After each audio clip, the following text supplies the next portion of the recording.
notions were beginning to disappear, and its deep-seated superiority complex was beginning to resurface.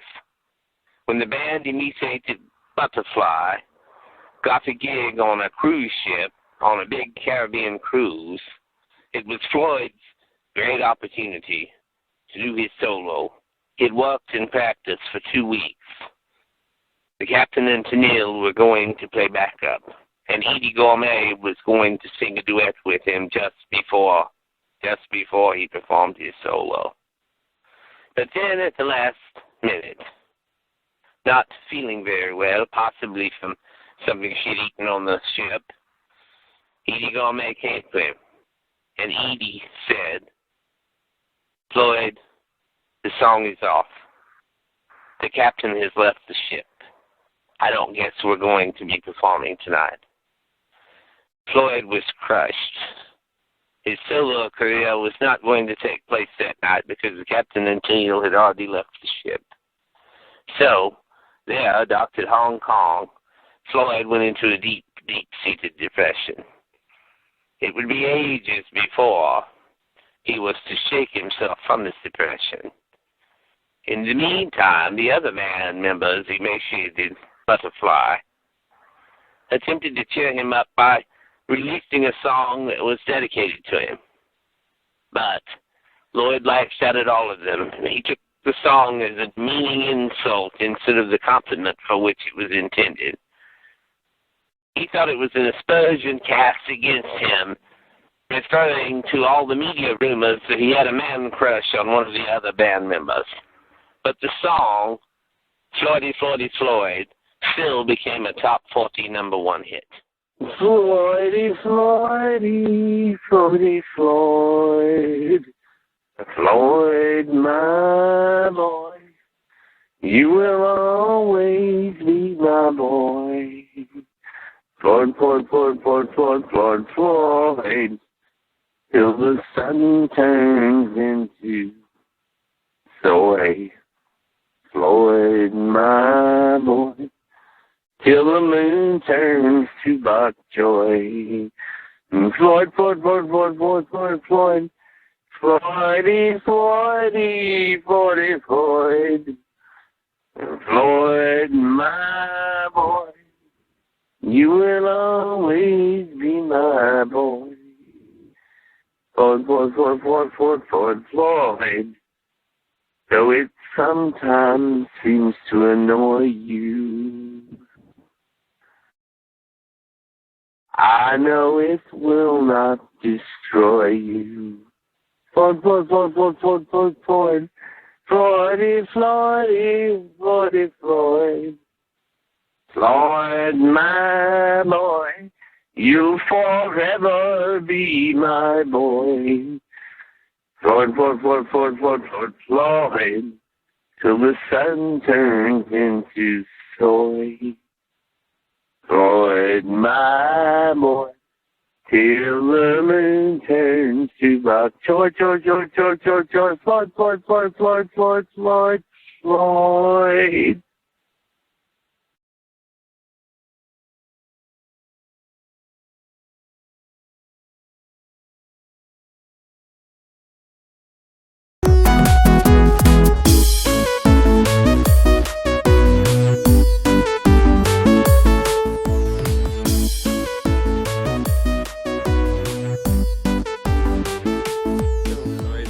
Last week's session, you were telling me about leaving the band, Emaciated Butterfly.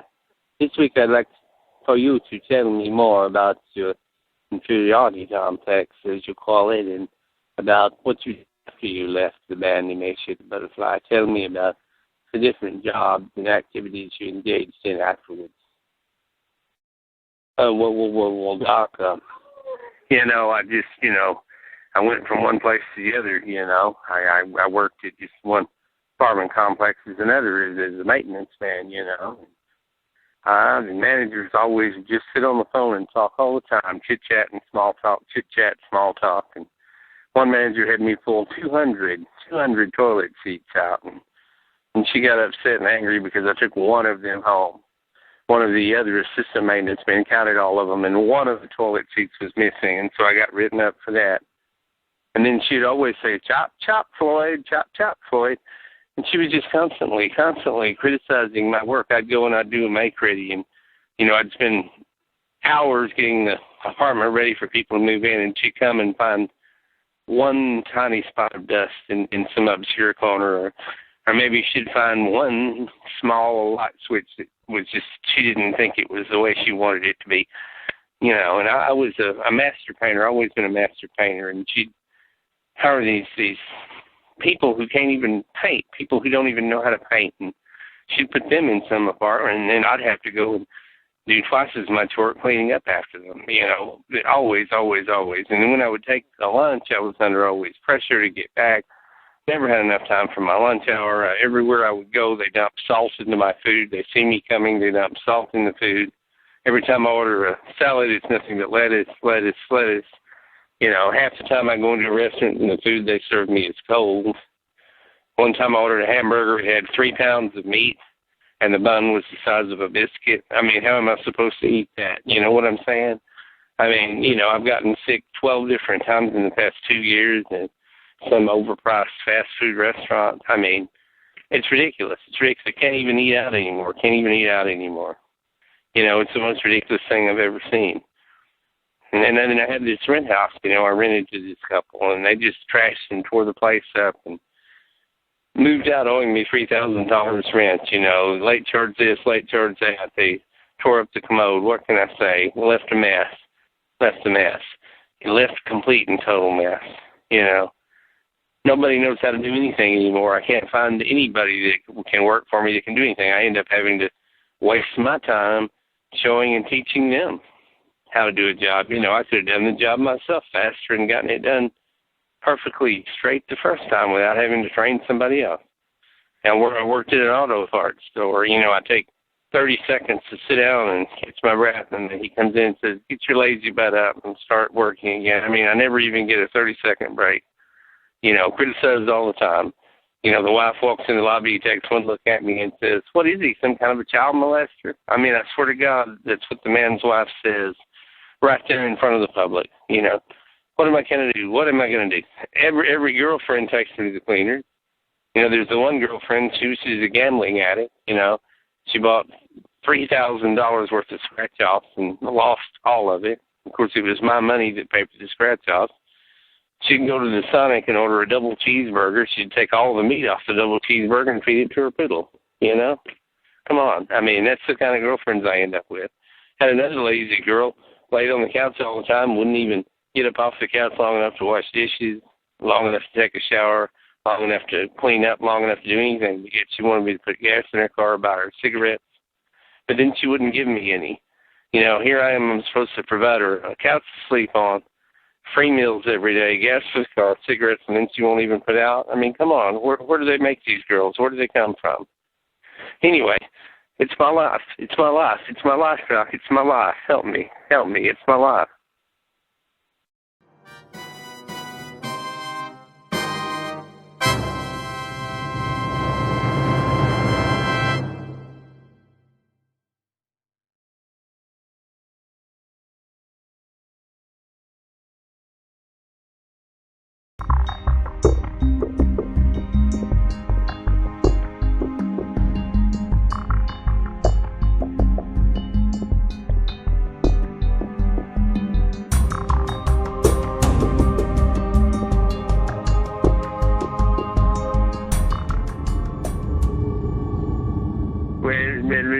Well, Floyd.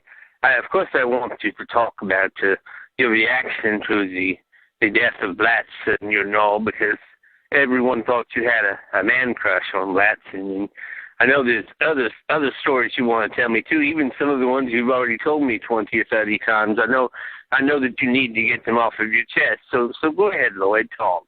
That's what I'm here for. Well, thanks, Dr. Derrickson.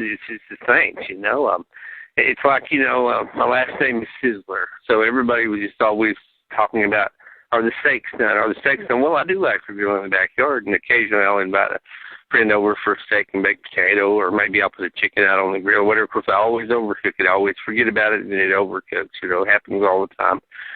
But anyway, there's Sizzlers all over the country. Every time I see a steakhouse, I think of myself and my last name, Floyd Sizzler. But anyway, I saved enough money by not using my dryer last year to be able to go to Mexico and go scuba diving. I just hang the clothes out in the backyard, and saved enough by not using my dryer that, I was able to pay for this scuba diving trip to Mexico.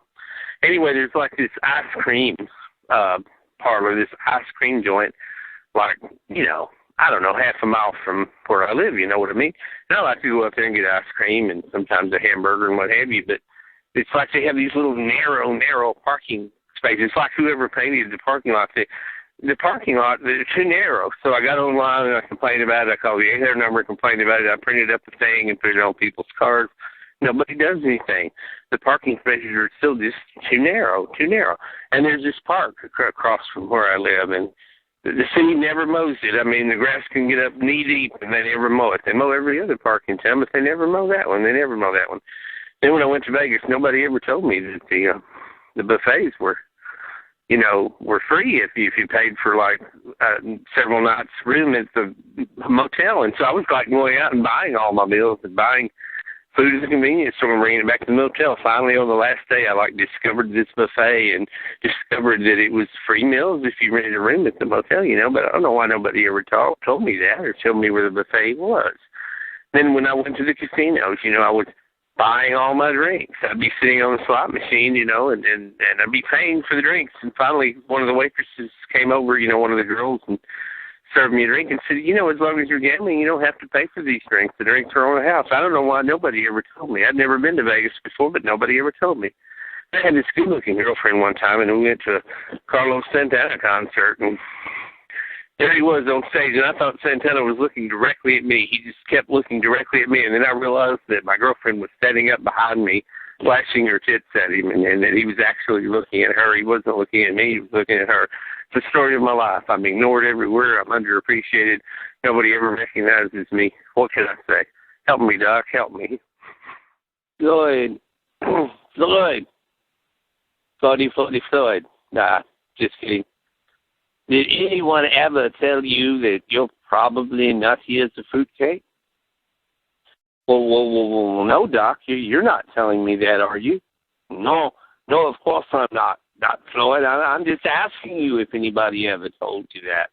I certainly hope nobody ever did. No, far be it from me to ever say anything like that. I would not like for you to have a complete nervous breakdown right here in the office. No. I just wondered if anybody had ever asked you that before, Floyd. No, Doc. No, they haven't. Okay.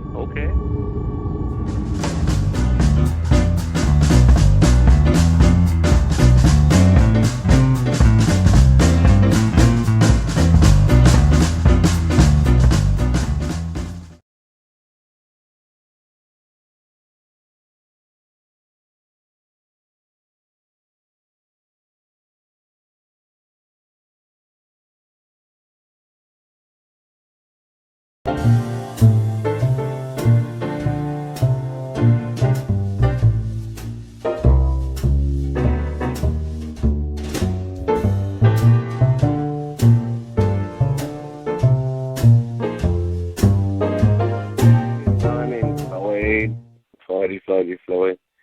You've been coming here for a very, very long time, and, you tell me the same stories over and over again, 20, 30 times and what have you, and I hope my therapy's doing you so good and all, and I'm trying to help you and what have you and so forth.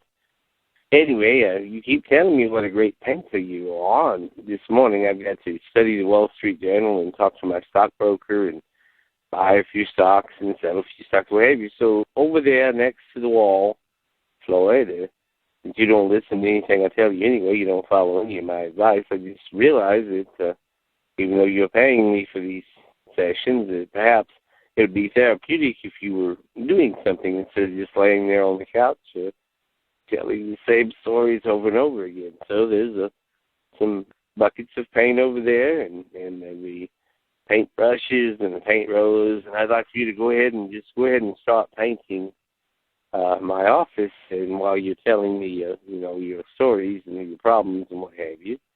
And forgive me if the phone rings a few times and I have to make a few calls to my stockbroker. So go ahead. The paint's right over there, Lloyd. Just go ahead and get started. Well, Doc. Sure. I'll just be glad to paint the office for you. Yeah, I'll show you that I'm the best painter that ever was, and that I'm, underestimated and underappreciated by all these people and underpaid. They don't ever give me what I'm worth.